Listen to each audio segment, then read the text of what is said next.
नाज़रीन, इंसाफ का तकाज़ा है और आवाम का बुनियादी हक भी कि उन पर ऐसे हुक्मरान हुक्मरानी करें, ऐसे लोग मुल्क चलाने के लिए आगे आएँ।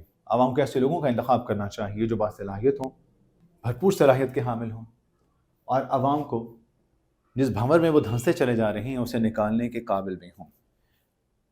एक अहम चीज़ जो मैं आप सबके सामने लाना चाह रहा हूँ वो ये कि जब आप मामूलात ज़िंदगी के हवाले से अगर आप बात करें तो मामूलात ज़िंदगी में आप मुख्तलिफ अमूर की अंजाम दही में एक सवाल लाजमी करते हैं, वो ये कि जो चीज़ मैं लेने जा रहा हूँ आया वो बेहतरीन है, उसकी क्वालिटी पे कोई कॉम्प्रोमाइज़ नहीं करते हैं।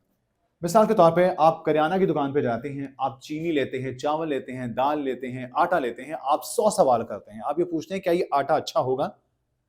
इसमें सुंडियाँ तो नहीं होंगी? इस आटे से रोटी अच्छी बनेगी? ये आटा खाने के काबिल है भी या नहीं?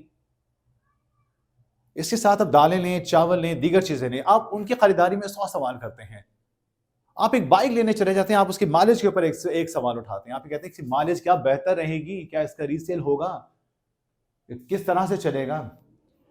आप ये तमाम तर चीज़ें जब आप सामने रखते हैं, आप if you are like on the road and travelling one place to another, आप ये कहते हैं भाई मैं जिस गाड़ी में, वैन में, रिक्शे में सवार होकर आगे जा रहा हूँ उससे 100 सवाल करते हैं। आप ये कहते हैं भाई मैं यहाँ से वहां जा रहा हूँ, रिक्शा का किराया इतना है, मैं इतना दे सकता हूँ, क्या तुम मुझे लेके जाओगे? यानी उस पर आप कोई कॉम्प्रोमाइज नहीं करते, जितना आपको नजर आ रहा था कि मैं अफोर्ड करता हूँ उसी के मुताबिक चलते हैं। जब इन तमाम तर चीजों में आप इतना सवाल उठाते हैं, इतने पंगे लेते हैं, तो फिर एक अहम चीज जो आपकी जिंदगी से जुड़ी है आप उसमें क्यों सवाल नहीं उठाते? आप कोई चीज क्यों नहीं सामने लाते? और वो ये है कि आप अपने लीडर के इंतखाब के हवाले से क्यों खामोश रहते हैं। यानी एक चीज जो आपने टेम्पररी लेनी है, आपने आटा, दाल, चीनी, भाव, ये तमाम चीजें करने के हवाले से तो सोच लिया कि जनाब ये मैंने सवाल है, ये मैंने दुकानदार से करने, तो फिर एक सवाल आप उस शख्स से क्यों नहीं करते जो आपके दरवाजे पे पहुंचता कहता कि मुझे वोट दो। क्यों तुम्हें वोट दिया जाए, आप ये क्यों कहने की हिम्मत नहीं रखते हैं? आपको ये कहना चाहिए, पूछना चाहिए, भाई मैं तुम्हें क्यों सिलेक्ट करूं, तुम्हें क्यों सामने लेकर आऊं, तुम क्या करोगे, तुमने मुझे अब तक क्या दिया है, मेरे बच्चों की तालीम का तुम क्या करोगे, इस मुआशरे में रहने वाले लोगों की फलाह के लिए क्या करोगे, मुल्क की तरक्की के लिए क्या करोगे, महंगाई के अरूज के हवाले से क्या करोगे, हमारी बेहतरी के लिए क्या करोगे, मुआशरे को मजबूत बुनियादों पर इस्तवार करने के हवाले से क्या करोगे? कि ये सवाल करते आपकी जुबान पे चुप क्यों टाप देते हैं? ऐसा हरगिज नहीं होना चाहिए। आपको उठना चाहिए, अपने हकूक के लिए आवाज बुलंद करनी चाहिए। आपको बताना चाहिए, इन तमाम तर सियासतदानों को रियलाइज करवाना चाहिए, बताना चाहिए कि ये हैं हमारे सवाल, ये है हमारा हक, हमें यह हक चाहिए।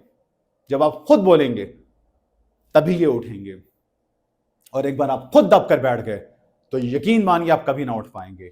लिहाजा मैं आज जिस चीज पर आपकी तवज्जो मबजूल करवाना चाहता हूं वो है एक सवाल, सिर्फ एक सवाल जो आपको उन हुक्मरानों से करना है जो कि आपके वोट के हकदार बनकर सामने आते हैं कि आप हमें वोट दें। आप इस मुल्क के शहरी हैं, आप एक आजाद शहरी हैं, आजादी के लिए आगे निकलें, आजादी के लिए आवाज उठाएं, जुल्म के खिलाफ, जबर के खिलाफ, महंगाई के खिलाफ, अपने खिलाफ होने वाले जुल्म जबर के खिलाफ, अपनी औलाद को, अपने आप को, माशरे के लोगों को गुलामी से निजात दिलाने के लिए। तो ये आजादी आपको तभी हासिल होगी जब आप अपने हकूक के लिए आवाज बुलंद करेंगे, अदरवाइज नो, कभी ऐसा मुमकिन नहीं है। क्योंकि जब आप खुद अपने हक के लिए नहीं उठते हैं तो फिर कोई तीसरा उठकर आपके हकूक के लिए आवाज बुलंद नहीं करता। फिर आप उसी तरह चक्की के दो बाटों में पिसते चले जाते हैं, पिसते चले जाते हैं, पिसते चले जाते हैं, फिर एक दिन आप मुकम्मल तौर पर खत्म हो जाते हैं और फिर जुल्म आगे बढ़कर आता है, उसे चलाने वाले आगे आते हैं जो कहलाते हैं हुक्मरान।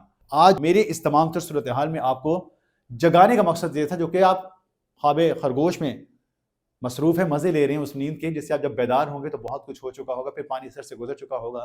तो सवाल उठाएं, अपने हकूक के लिए आवाज़ बुलंद करें, अभी कुछ नहीं बिगड़ा, आप देखें कि आपको क्या करना है, ताकि इनको रियलाइज कराएं, ताकि ये तमाम तो जो सियासतदान हैं कुछ भी ऐसा करने से पहले एक बार नहीं बल्कि 100 बार सोचें कि अगर आज हमने आवाम के हकूक की बात की तो कल इनका हाथ होगा और हमारा गिरेबान होगा, फिर यहां भी हो या फिर उस जहां।